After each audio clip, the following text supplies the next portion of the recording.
Baik, untuk itu pemirsa kita akan kembali bergabung dengan relawan Mercy, Marisa yang ada di sana. Selamat malam waktu Indonesia, Mbak Marisa. Selamat malam, Mbak Riana. Baik, Mbak Marisa, mungkin Anda bisa menggambarkan kondisi anak-anak di sana saat ini seperti apa, Mbak? Ya, saat ini anak-anak tentunya hampir sebagian besar semuanya menyambut, mereka sudah paham bahwa akan ada ceasefire. Anak-anak menyambut gembira tentang kesepakatan ceasefire ini. Mereka bahkan di hari Rabu ketika pengumuman tersebut, mereka merayakan dengan ceria dan bertakbir dengan teman-temannya. Dan akan tetapi mereka juga masih sama seperti orang dewasa lainnya, mereka masih menunggu pelaksanaan ceasefire ini dan memastikan bahwa ini akan bisa membuat keadaan lebih baik di Gaza dan mereka bisa kembali ke tempat tinggal mereka masing-masing. Seperti itu, Mbak Riana. Baik, untuk harapan dari warga Gaza sendiri, seperti apa di sana, Mbak Marisa?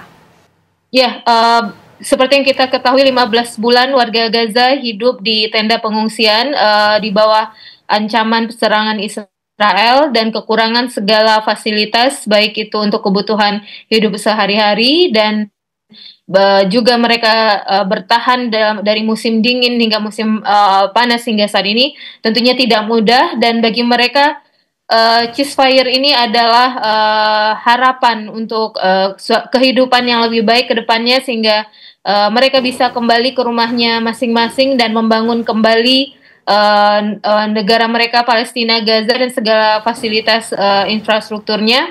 Jadi mereka sangat optimis dengan dan sangat berharap agar ceasefire ini bisa benar-benar terwujud.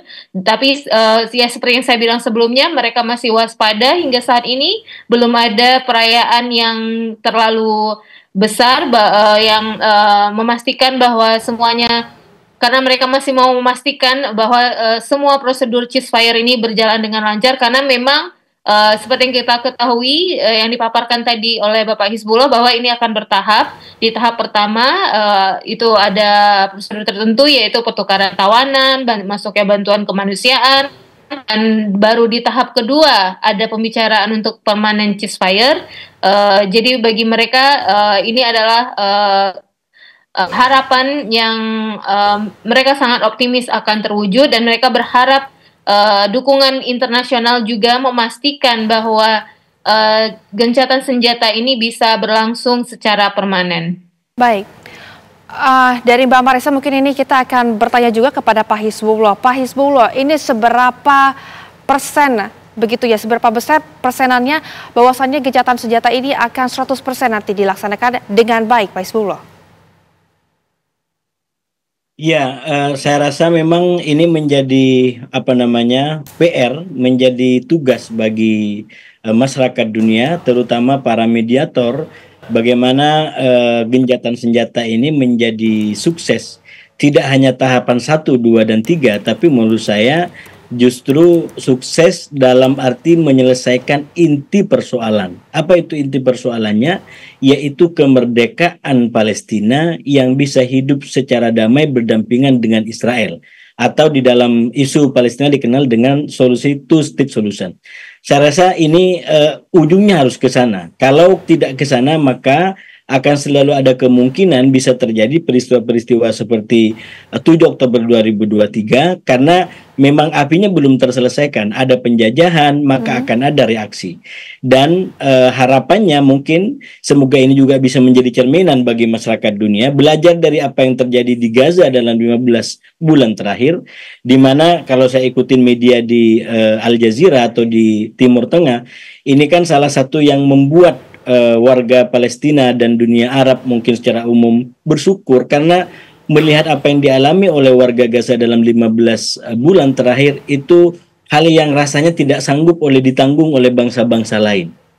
Ini istilah yang digunakan seperti itu. Kenapa? Karena mereka dibombardir dengan senjata luar biasa, kekurangan kebutuhan-kebutuhan yang hak paling mendasar sekalipun. Tadi disampaikan bagaimana listrik, bagaimana makanan, dan ini bukan hari demi hari, tapi sekali lagi ini adalah 15 bulan terakhir.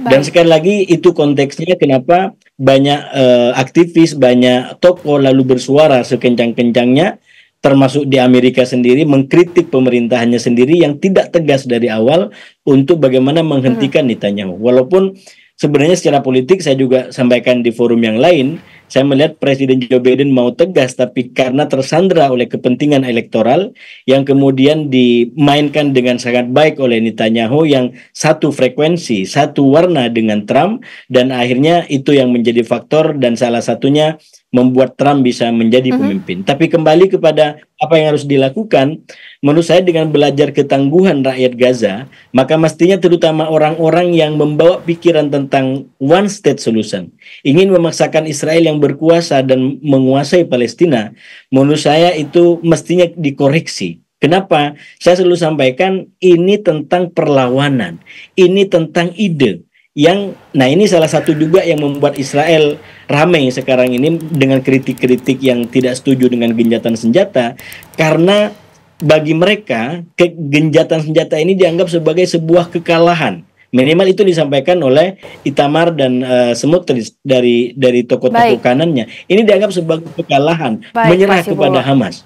Dan kenapa dianggap menyerah kepada Hamas? Karena tadi mereka berpikir selama ini mereka akan menaklukkan Hamas dengan pendekatan militer, dengan menghukum keras sekeras-kerasnya. Tapi 15 bulan terakhir kita melihat rakyat Gaza dengan ketangguhannya tetap bertahan dalam segala penderitaan. Dan yang diinginkan oleh Netanyahu membebaskan sandera, menghancurkan Hamas atau kelompok perlawanan lain, nyatanya per detik ini tidak terbukti. Nah itulah yang membuat rasa kekalahan yang